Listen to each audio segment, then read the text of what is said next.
Welcome to the Coaches Spotlight. I'm Gene Dow from KSVP Radio, and this is the first in our series of interviews where we're going to talk with some of the coaches, the athletic director from the Artesia Public Schools, and kind of give you an insight on what's going on with the different athletic programs. We're coming to you from the Hall of Champions, which is right next to the field house at the Bulldog Bowl here in Artesia, New Mexico, and we're going to be talking with Stacy Gowan, the volleyball coach. Her team is 2-0, had a big win over the Carlsbad Cave Girls this week.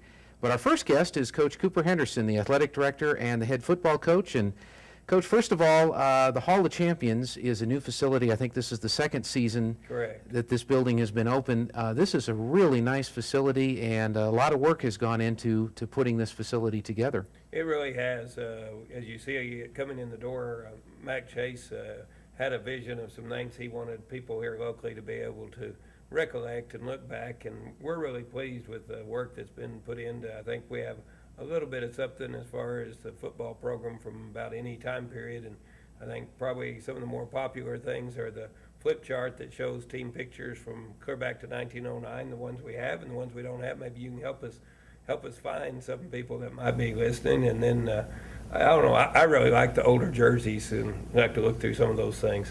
Nothing wrong with how things used to be, and every so often you can see in the different uniforms that the Bulldogs have done over the years, you try to incorporate some of the traditions of past football teams in those uniforms. You sure do, and no doubt the highlights at the front with the bronze Bulldog, we really proud of that, and I think everyone that comes in really is too.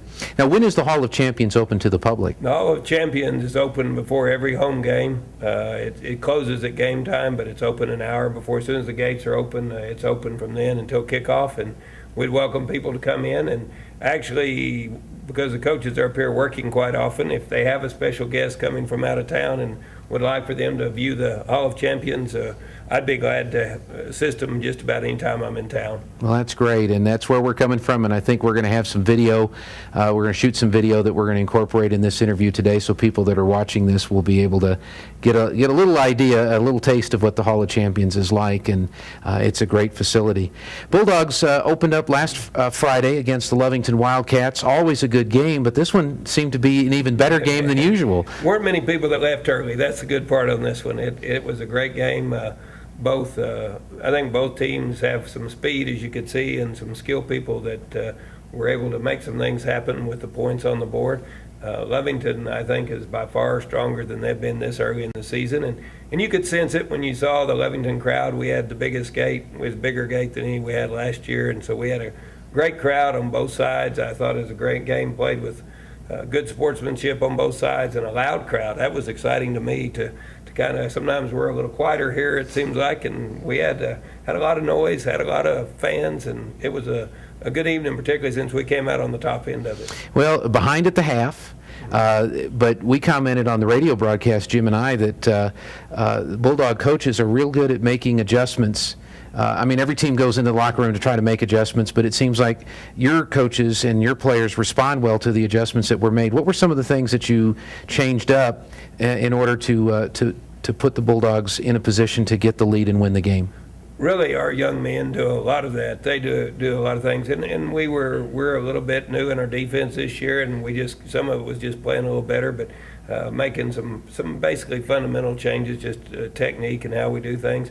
The other thing that helped us the second half is not turning the ball over, which we did in the first half, and when you're against a good football team, you can't do that very often. We commented on the radio broadcast that Class 3A, it looks like it's Lovington's to lose. They've got a great ball club, and the rest of 3A is going to have a real challenge with them this year. When you go back and look at the film, or the video, I guess, and sit down and analyze it, what are some of the things that you and the coaches were really pleased with what the Bulldogs did in that first game of the season? I think there were, a bunch of different areas. No doubt the ability to throw and catch on offense, that doesn't just happen, and young men have worked quite a bit there. We also had good protection, and really running back wise, we have an exciting running back who's going to keep his feet moving, make big plays, and so that part you're really pleased with. I think defensively we were happy that really we second half settled down, played a little more fundamental. We got pressure on the quarterback pretty often. We did get an interception. One of those things went back our direction and made something happen in the second half, and really, when you look at the second half score, if you just took that as a game, we played a much better game in the second half. So, like I said, we were pleased. Kicking game, we had some bright spots, people who were hustling, making plays. Our kicker kicked his extra points, one was that get blocked, and those type of things. But we have a ways to go in our kicking game, too. Our coverage on kickoff wasn't quite what we'd like to see it. And there's some of those early game things that we've just got to get better at. It looked like neither team wanted to kick off to each other because of the starburst. That's right. And we did make a couple of good stops down there on them, but for the most part, they kicked it short to us all night. That's right. And you probably touched on a couple of the things that maybe have been the focus of the practice this week to try to improve and get better. You bet. And that's, to me, this group is real competitive. I guess another thing I was pleased with, by the end of the game, I felt like we were the stronger team, so I felt like conditioning and strength-wise by the end of the game, even though we didn't start out real smooth, we were in a little better shape. Again, not taking anything away from Lovington, they were great.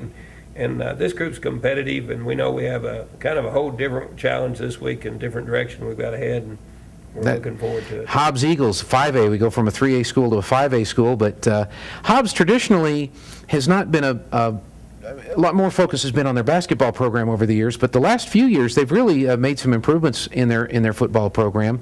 What do we know about the Hobbs Eagles, and what are some of the things that we're having to prepare for this week's game? Well, this is the second year of Coach Bruce Dollar, who led Alamogordo to play in the championship when he was there, and I think his teams are going to be very much run-oriented teams, but they're also going to be teams that have been in the weight room, strong. And if you've watched Hobbs through the years, they've always had some pretty good athletes and quite a bit of speed. And you watch the track team, very successful.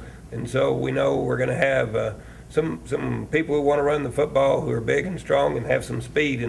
And I think Hobbs, and even the early polls in the season, are showing that they're already in the top 10 in 5A, that Hobbs is expecting a lot better team than they've had over the past few years. Always a big challenge, and I know Artesia's kind of dominated the series over the last few years, and I guess that's one of the good things about being an Artesia Bulldog is that anybody you play is going to bringing their best game, so the Bulldogs have to play their best game every week. You can't let up at all in any game that you prepare for. And I do think that's a mindset as well, too. I think it's good. Our players found out, and coaches too. Lovington, we may have been ahead in the series, but they came ready to play, had a very strong ball club, and I think we'll see something very similar this week, a group that we're going to have to really do well down in the trenches with and play some fundamental football both sides of the ball to be successful. It's going to be a great game. It'll be Friday night, 7 o'clock at, I think it's Watson Memorial Stadium is the name of the stadium in Hobbs, New Mexico. And our radio broadcast will start a little bit after 6 o'clock on KSVP and KZ93 and on the internet where we are here today, as a matter of fact. One of the other important positions that you hold here at Artesia is the position of athletic director. I know football probably occupies a little bit more of your time this particular time of the year, but there's an awful lot going on with the athletics and the athletic programs here at Artesia High, and I know you're real excited about all the different things that happen athletically here at the school. And we're this fall really have some great opportunities for sports fans. It's if you get a chance to watch our volleyball team, and I got to watch them this summer quite a bit, they are really competitive. Really good group. I know you got to cover them last night, and Stacy will get to talk about them here in just a little bit, but Coach Gowan will.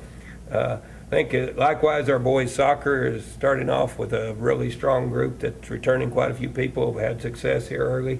They're going to be another good fall. Girls soccer, younger group, but their numbers are good. They've got quite a few girls playing soccer this year, and that always adds interest to the program and what's going on. And actually, this year, cheerleaders are under athletics, under NMAA this year, and so we're even dealing with some things in that direction as well, and we're excited about the group of girls we have leading us there, and then their competition time will be later in the spring, but did a great job getting us going this fall with all our excitement at school, and things are starting off to a good start at AHS this year. That's great, and we have the best facilities in the world in all the different aspects of it, and I know the administration, Mr. Phipps, have worked really hard to make those possibilities happen along with people in the community. And speaking of Mr. Phipps, we know that he was in the hospital last week in Lubbock, Texas. I guess had to watch the game on the internet and listen to the broadcast that way. Have you talked to him this week? How's he doing, and when do we think he's going to be home?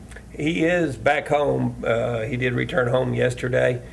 He is going to be out for a while. He needs some time to recover and get better and get his strength back, and it's not something he likes to do, but I think he, at this point, knows it is. We're just really thankful. We'll be wrapping up our first segment here on the Coaches Corner here from the Hall of Champions in Artesia, New Mexico. Coach, thanks for being with us, and best of luck Friday night in Hobbs. Thank you, Gene, and we appreciate your coverage of Bulldog sports, and I know people are going to enjoy getting to hear from all our different programs on this Coaches Spotlight. We're enjoying the program. Coming up next, we're going to be talking with Stacy Gowan. She's the head coach of the volleyball team. They're 2-0, and we'll be right back in just a moment.